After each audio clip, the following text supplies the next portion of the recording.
欢迎回来。首先来关注东航 MU5735航班坠毁事故的最新进展。受党中央、国务院委派，中共中央政治局委员、国务院副总理刘鹤和国务委员王勇率有关部门负责同志，周二凌晨抵达广西梧州，指导321东航 MU5735航空器飞行事故现场救援、善后处置及事故原因调查工作。强调要争分夺秒做好人员搜救工作，不留死角，不留盲区，只要有一丝希望，就要全力以赴开展救援。周三下午的国务院调查组新闻发布会公布，失事客机的其中一部黑匣子已经被发现。当晚，指挥部再召开新闻发布会，介绍搜救实施进展。截至当晚19时，消防救援人员共搜寻区域面积4.6万平方米，发现有部分飞机残骸和人体组织碎片，已移交调查工作组。周三下午5点，321东航飞行事故国家应急处置指挥部举行第2场新闻发布会。发布会上传出消息 ，MU5735航班的一部黑匣子已于当天被发现，破损严重。4个小时后，也就是晚上9点，指挥部召开第3场新闻发布会。民航局航安办主任朱涛补充，在事故现场主要撞击点东南方向约30米处的表层泥土中发现的这部记录器，经现场调查人员初步检查，记录器外观破损严重，但存储单元外观相对较为完好，初步判定为驾驶舱话音记录器。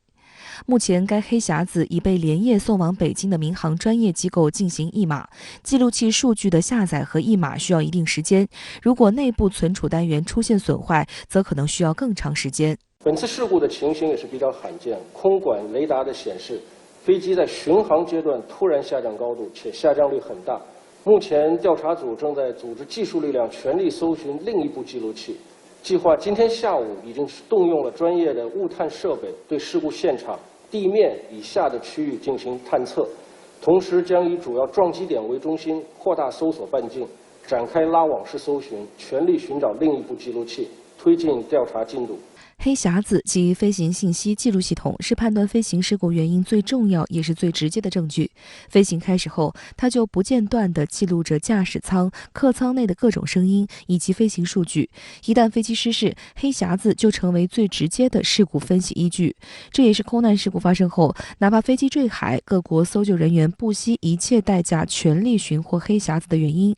时事评论员陈红告诉深圳卫视记者，为了让黑匣子被完好保存，它一般被安装在飞机垂直尾翼的根部，即便发生危险，也是全机冲撞力度最小的地方。它这个在飞机出现飞行事故的时候呢，相对来说它这位置比较安全。它和飞机机体分离的时候呢，它所有的数据线的接口，不管是碰到水还碰到火，它都会立即的自动的封闭，所以它是一个完整的封闭系统，火和水都无法进入它的内部，所以它的信息呢都是可以完整的保存下来的。波音737-800型号飞机装有2个美国霍尼韦尔公司生产的飞行记录器，其中数据记录器安装在客舱尾部，在发动机启动时开始记录，发动机停车后停止记录，记录时长25小时左右，记录参数详尽约1000个左右，例如高度、速度、航向、俯仰角、滚转角、垂直速度以及机组的操作，如驾驶盘感量、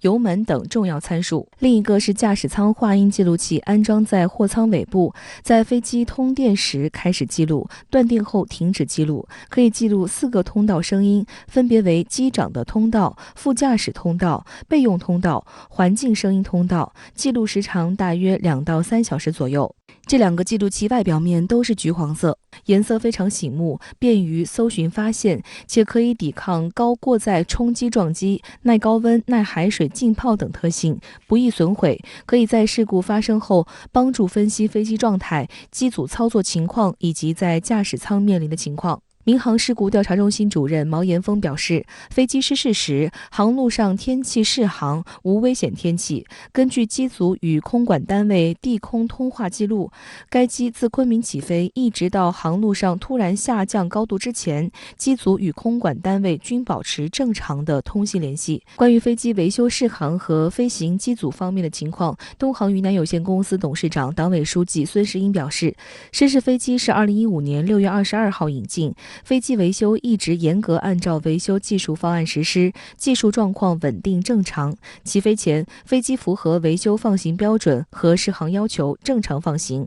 该航班飞行机组3人，1名机长，2名副驾驶。机长在2018年1月聘为 B737机型机长。飞行总经历时间6709小时，第一副驾驶飞行总经历时间31769小时，第二副驾驶飞行总经历时间556小时。3位飞行员的飞行执照和健康证都在有效期内，健康状况良好，飞行经历完备，符合局方要求。从目前了解到的情况，几位飞行员平时的表现也都是很好的，家庭情况也都比较和睦。当前，广西梧州的现场救援工作仍在紧张进行中。据国家应急指挥部介绍，现场救援力量超过2000人，但从周3凌晨开始，事故救援现场下起了雨，为救援工作带来困难。除了进一步搜寻失联人员和黑匣子外，还要进行排水作业。救援人员介绍，当地土壤吸水量大，坠机搜寻现场出现小规模滑坡，